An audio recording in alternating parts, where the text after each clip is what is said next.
आप देख रहे हैं Indian horror TV Ashok Kumar के साथ। तो आइए दोस्तों, चुड़ैल का श्राप का पार्ट 2 शुरू करते हैं। अगर आपने अभी तक इसका पार्ट 1 नहीं देखा है तो पहले जाकर इसका पार्ट 1 देखिए, वरना यह कहानी आपको समझ में नहीं आएगी। अब तक आपने देखा कि सभी दोस्त शैतानपुरा का द्वार खोलकर उसके अंदर आ गए थे। सभी दोस्त अपनी आंखों के सामने उस वीरान गांव को देखते हैं जिसके घर, खेत, स्कूल और हवेलियां सभी जर्जर हालत में थी, और उन्हें देखकर ऐसा महसूस हो रहा था कि वह कभी भी गिर सकती हैं। सभी दोस्त गांव में अंदर और जाने लगते हैं। वे तकरीबन 10 मिनट से चल रहे थे और अब वे गांव के बीच में आ गए थे। तभी ध्रुव अपने हाथ के इशारे से उन्हें बताता है कि देखो दोस्तों, सामने वह पीपल का पेड़। सभी उसकी तरफ देखने लगते हैं और ध्रुव कहता है कि इसी पेड़ से जलाया था उस औरत को बांधकर। उसकी बात सुनकर सभी दोस्त उस पेड़ की तरफ जाने लगते हैं। अर्जुन उस पीपल के पेड़ के पास जाता है। उसका अब तना तना बाकी था, बाकी सारा पेड़ बिल्कुल जल चुका था। अर्जुन धीरे से उस पेड़ को छूता है कि तभी उसे अपने शरीर में करंट महसूस होता है और वह दूर जाकर गिरता है। अर्जुन को सभी दोस्त उठाते हैं। अर्जुन की आंखें फटी रह गई थी क्योंकि उसे किसी अदृश्य शक्ति ने उठाकर दूर फेंक दिया था। कि तभी अचानक उस पीपल के पेड़ के साइड में एक घर बना हुआ था। उसमें से जोर जोर से रोने और चिल्लाने की आवाज आने लगती है। उसका दरवाजा जोर जोर से बजने लगता है और अचानक ही वह दरवाजा टूटकर गिर जाता है और उसके अंदर से सभी दोस्तों को एक काला साया दिखाई देता है। मौसम अब बिल्कुल खराब हो गया था। हवाएं तेज तेज चलने लग गई थी और आसमान में सूरज की किरणों को काले बादलों ने ढक लिया था। उस गांव में बिल्कुल रात का समय हो गया था। सभी दोस्त यह देखकर काफी डर गए थे। तभी वह काला साया अपने वास्तविक रूप में आने लगता है तो वह किसी औरत का साया था। उसकी लाल आंखें इन सभी को देखकर एक रहस्यमय मुस्कान के साथ हंसे जा रही थी। सभी उस औरत को देखकर काफी डर गए थे और अपनी जान बचाकर इधर उधर भागने लगते हैं। परंतु दूसरी तरफ मंदिर के पुजारी को यह एहसास हो जाता है कि किसी ने शैतानपुरा का दरवाजा खोल दिया है।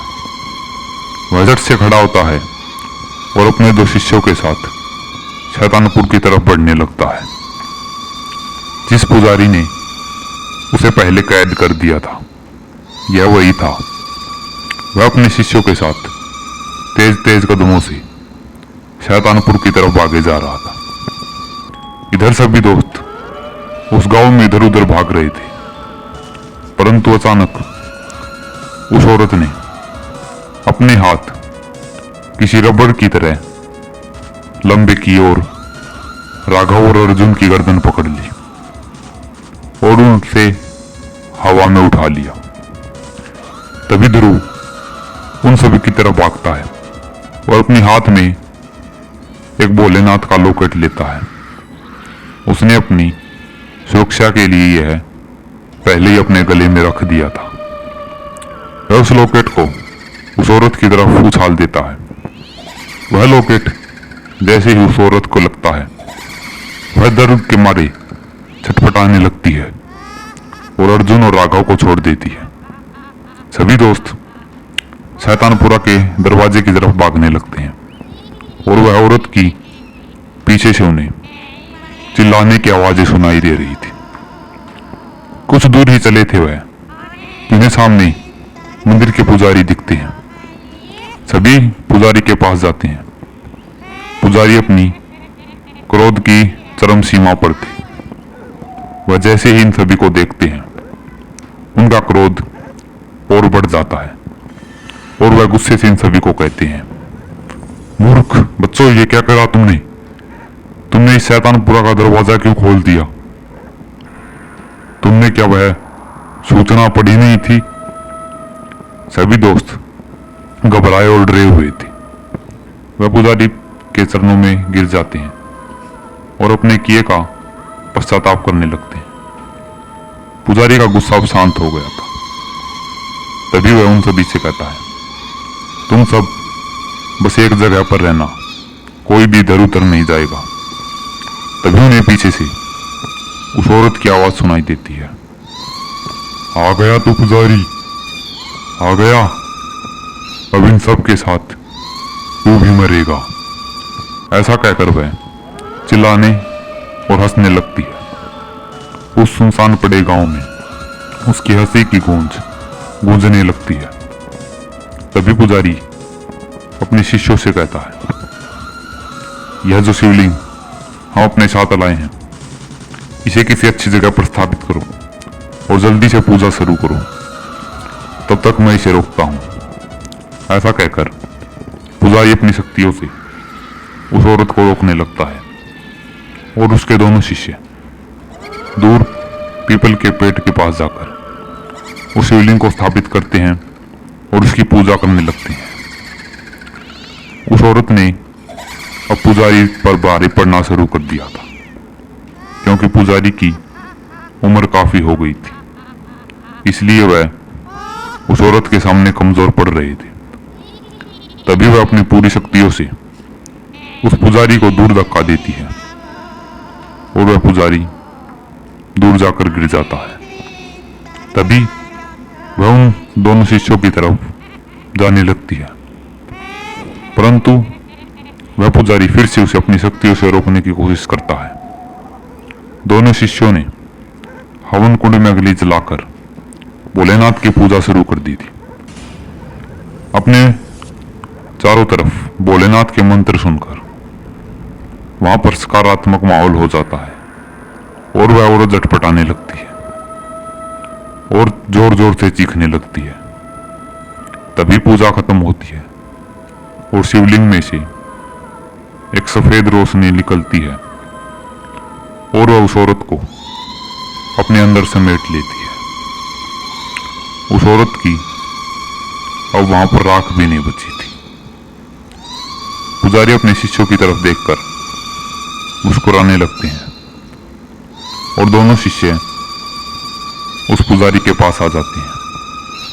वह पुजारी फिर से सभी दोस्तों की तरफ देखने लगता है।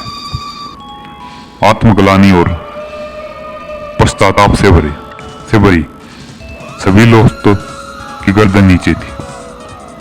पुजारी उन सभी को समझाता है और वे सभी वहां से बाहर निकलने लगते हैं।